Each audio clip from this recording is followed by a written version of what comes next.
Ever had a fruit smoothie, a fresh sandwich, or a perfectly packed bento box from a convenience store? If you've ever been to Japan, you probably know exactly what I'm talking about. Because 7-Eleven in Japan?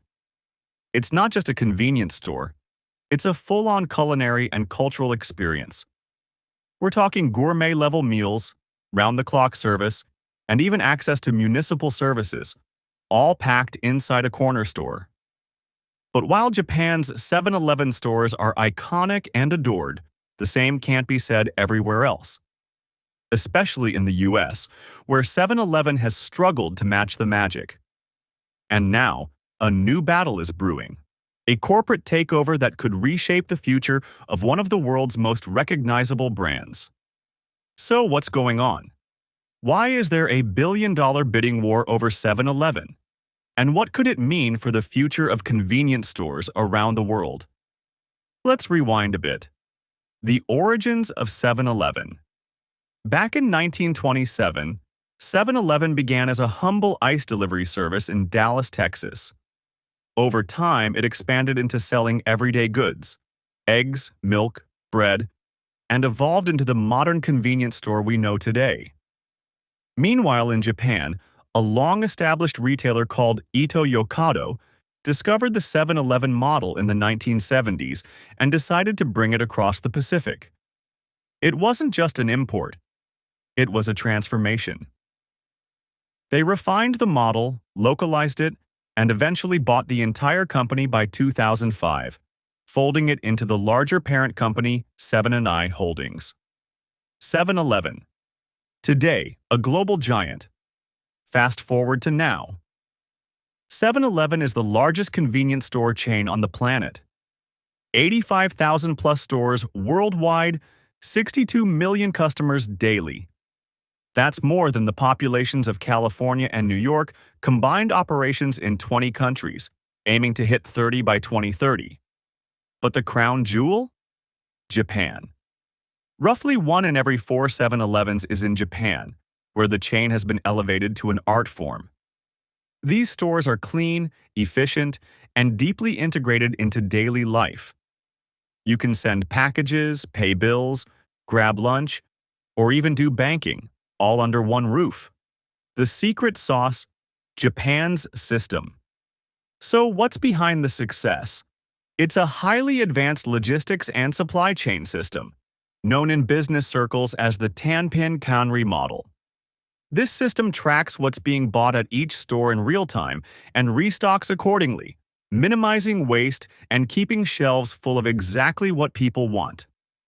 There are over 150 dedicated factories producing 7-Eleven's private label items in Japan, all designed for freshness, quality, and speed. Harvard even did a case study on how efficient it is. The US struggles. But in the US, it's a different story.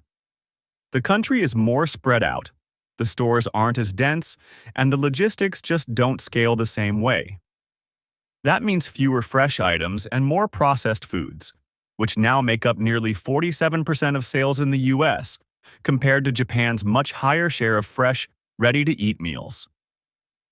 Add to that fierce competition from other convenience stores, fast food chains, and big-box retailers, and things start to get tricky. To make matters worse, many US consumers are tightening their wallets, choosing cheaper bulk buy options instead of quick convenience store runs. That's a big problem, because North America generates about half of 7-Eleven's global profits. The push for change. In response, 7-Eleven has been trying to turn things around in the US. They've been revamping stores, introducing better food options, streamlining their supply chains, and even expanding into Europe. But there's a catch. 7-Eleven isn't a one-size-fits-all brand. Depending on where you are in the world, your local 7-Eleven might be directly owned by the company, operated as a franchise, or licensed to a third party. That makes it hard to offer a consistent customer experience across countries. Enter Couche-Tard. And that brings us to the latest twist in this story. A Canadian company called Alimentation Couche-Tard the operator of Circle K stores, is making a bold move. They want to buy 7 & I Holdings, the Japanese parent of 7-Eleven. Their pitch? To take the expertise and innovation of Japan's 7-Eleven stores and scale it globally, creating a worldwide convenience store empire that sets the standard. If it goes through, this deal would become the largest foreign takeover of a Japanese company in history. Huge. The cultural clash. But not everyone's on board. Even though 7-Eleven originated in the US, it's grown into a deeply embedded part of Japanese daily life. To many, it's not just a store, it's a national institution. A foreign takeover raises questions about identity, control, and whether the magic that makes Japanese 7-Eleven so special can really be exported without losing its soul. The big picture. This isn't just a story about who owns which stores, it's about the future of retail, how we eat, shop, and live. 7-Eleven in Japan is a glimpse into what convenience stores could be everywhere, but whether that vision can scale globally or whether it stays a uniquely Japanese phenomenon remains to be seen. The battle for 7-Eleven is still unfolding, and the outcome could change the convenience store game forever. If you enjoyed this deep dive into 7-Eleven's global power play, don't forget to like, comment, and subscribe for more stories that go beyond the headlines.